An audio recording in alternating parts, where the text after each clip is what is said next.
Hi everyone, and welcome to my channel where I talk about movies. And in July of 2023 I'm talking exclusively about Criterion releases to coincide with the Barnes & Noble half-price sale with Criterion releases. So I've been talking about some of their recent releases, but also some classics that are in the collection that I've never talked about before. So today I want to talk about Sansho the Bailiff, and this is from 1954, directed by Kenji Mizoguchi. And it was the winner of the Golden Lion at the Venice Film Festival, and in fact, Mizoguchi won 3 consecutive Golden Lions. So in 52, he won for Life of Oharu. In 53, he won for Ugetsu. This is a great film too. A little bit more hard to talk about, I think, which is why I chose Sansho, and then Sansho the Bailiff in 1954. And I still have the DVD, so this is a DVD. It came out in 2007. The Blu-ray, I believe, it is on Blu-ray. It came out in 2013. Ugetsu, Life of Oharu is also on Blu-ray, as well as the story of Chikamatsu, and then there's several others that were part of a Mizoguchi Eclipse box set, which is also still available. It's not out of print yet. So, in the 1950s, Mizoguchi was considered one of the great directors in the world. Working in the world of Nouveau Vague, and directors, critics, soon to become directors, cherish and champion Mizoguchi as the greatest Japanese director.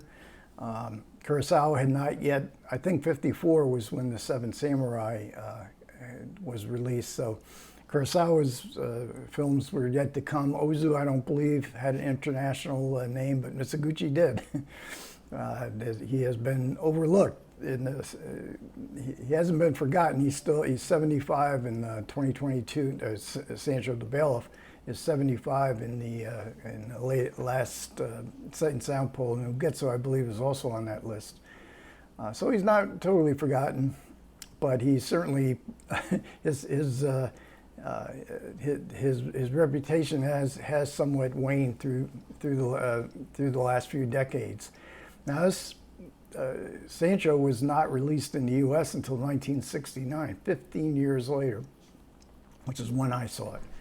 And it is, I can remember distinctly seeing it because it was an overwhelming emotional experience. In 1969, cinema was like a religion to me. Mizoguchi was like a prophet of this religion. And the ending of Sansho the Bailiff, a reunion scene worthy of Shakespeare, is so emotionally overwhelming. I could barely make my way back to the Port Authority building to catch my bus to take me back to New Jersey. And I was, in my research, I came across Anthony Lane, New Yorker film critic, and he wrote an article about how the film affected him similarly. I'm sure there are many people that have seen Ugetsu, especially if you see it in a movie theater, who will never forget the experience. Mizoguchi is a very unique filmmaker, and he can really ramp up the emotional intensity, which he certainly does in Sansho the Bailiff. And this is a movie or a story that's based on a Buddhist folktale. It goes back to perhaps the 11th century. It's a folktale that was handed down generation to generation orally. But then in, I think it was 1941, it got an updated retelling that became very popular, short story. Changed some of the things. The folktales were really, really grim. The film is bleak, but it's not overwhelmingly bleak. In fact, it's a very beautiful film. And the story is about a provincial governor who has run afoul of his superiors, and he has been exiled to a remote island, and so remote that he's separated from his wife and his 2 young children, who have no expectation of ever being able to see him again. They go to live with the wife's brother. He marries, and it's intimated that the wife doesn't want his sister's family to be living with them, so they're in search of a new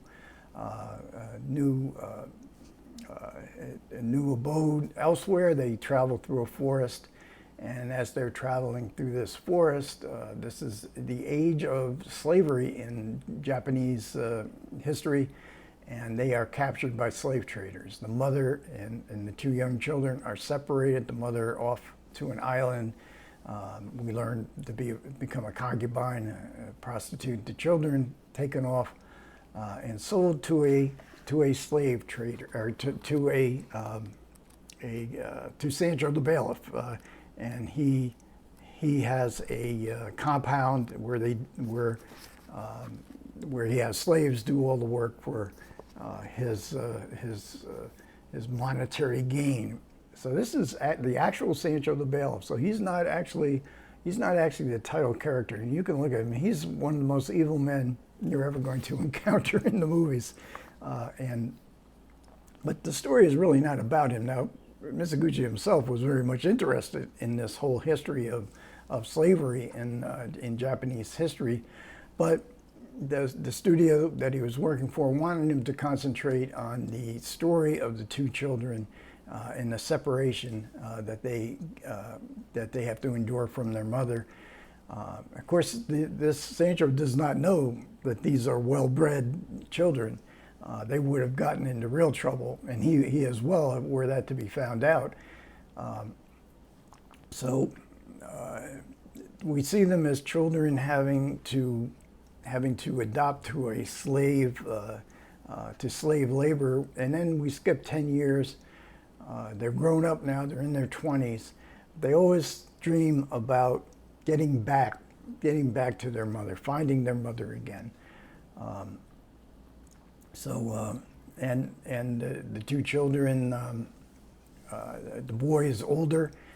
It's Fushio and Anju. Anju is his younger sister. He sort of adopts to the cruelty of this slave labor camp, much to his younger sister's dismay. But they still hear the voice. They hear the voice of their mother calling out their names, and some heart-rendering scenes. And what Mizoguchi changed in this film is why the governor, their father, is put into exile. And it's because he had a humanist view of his property and the serfs. They were not slaves; they were serfs, but he treated them well. He believed in mercy, and in this he passes on to his son. Even though his son errs as he grows older, he's given an amulet, a Buddhist amulet signifying mercy, and so. And this was a very significant change for the 1950s to make it a humanist message because of Japan's history as far as World War II.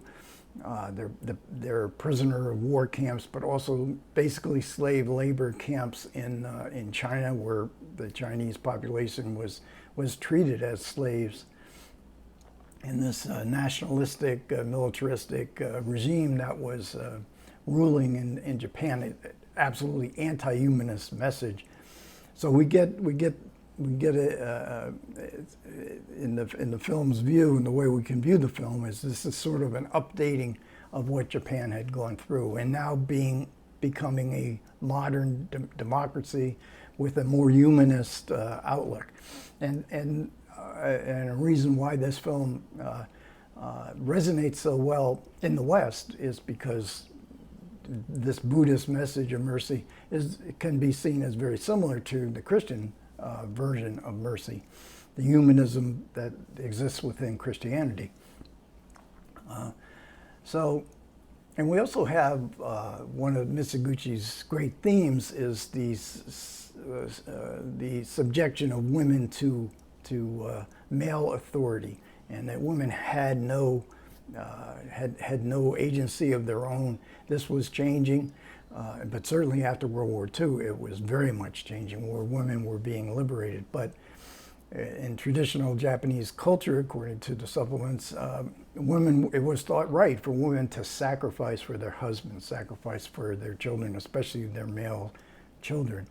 This is a theme that runs throughout Mizoguchi, and it's very much part of his own biography, because he came from a poor family. His father was no good. His elder sister, his oldest sister, had to be sold off, and she becomes a geisha, and she has to support the family, including her young brother, Kenji Mizoguchi. Made considerable sacrifices for him and was always supportive of him.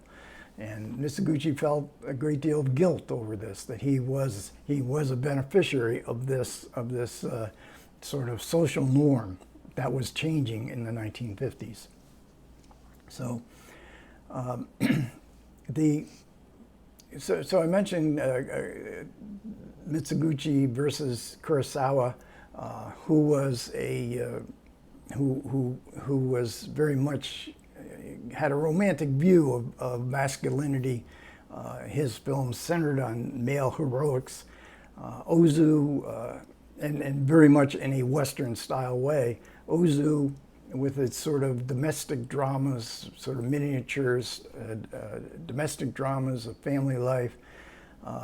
This isn't the case with Mizoguchi. He saw the social ills.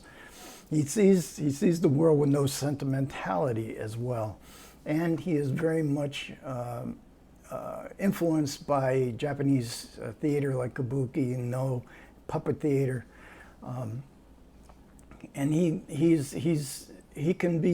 can seem to be at a distance from us, because he believed very much in his theory. His famous theory was one set, one shot, and so there's long takes.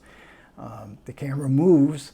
It's not stationary as it is in Ozu's films, but the way he designed the film, his whole approach to filmmaking is basically actor-centric.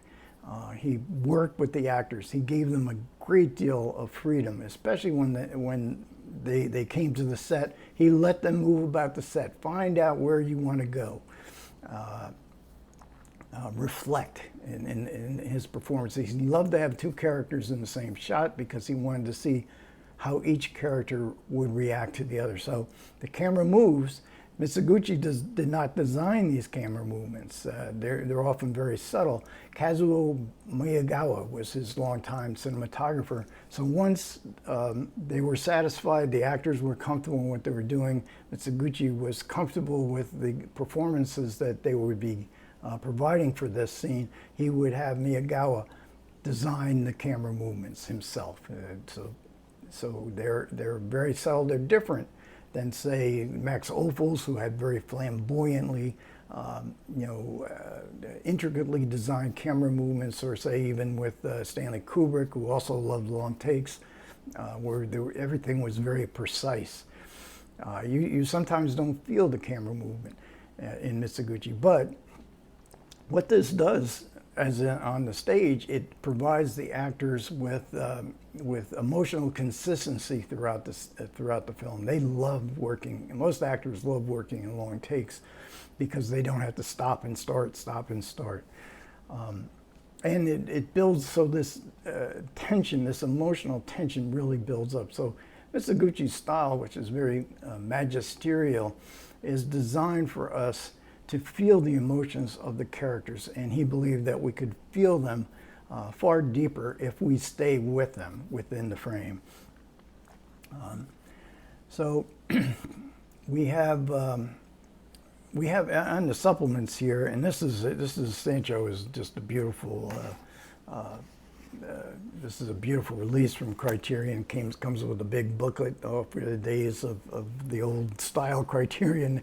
In the booklet, we get the actual story, the updated story of Sansho from 1941, and we also get Mark LaFanu essay on the film. Now, this actress here, this is Kayoko Kagawa.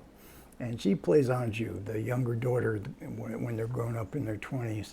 And she was one of the great actresses in Japanese cinema. She worked for Ozu, she worked for Kurosawa, and she sits down for an interview in 2007. It's just absolutely fantastic interview where she talks about Mizoguchi, how demanding he was, but she says he taught me everything I knew about acting. And she's a fabulous actress, as is the actress who plays the mother here in this film. And then there's an interview with the first assistant director, who really goes through the production history of the film. And then there is an interview with Tadao Sato, and he pops up on a lot of Japanese supplements for Japanese films in the Criterion collection. And in fact, I have his book. There's hardly anything written in English on Mizoguchi, and this is Kenji Mizoguchi and the Art of Japanese Cinema. He's fantastic. It's a fantastic book, and his interview here is really good. There's a commentary with Jeffrey Angles, also excellent commentary. He is a film historian and a literary historian of Japanese literature. So he goes very intricately through the different changes of the original folktale, the updating, 1941 updating, and Mizoguchi's final film, which went through various stages of differences with the story. So that's pretty enlightening as well. Again, a reunion scene here that at the end of Sansho the Bailiff that is simply devastating. I was devastated by it. I still am today. Okay, so thanks a lot to everybody who managed to listen. I do appreciate it. Comments are welcome. Take care.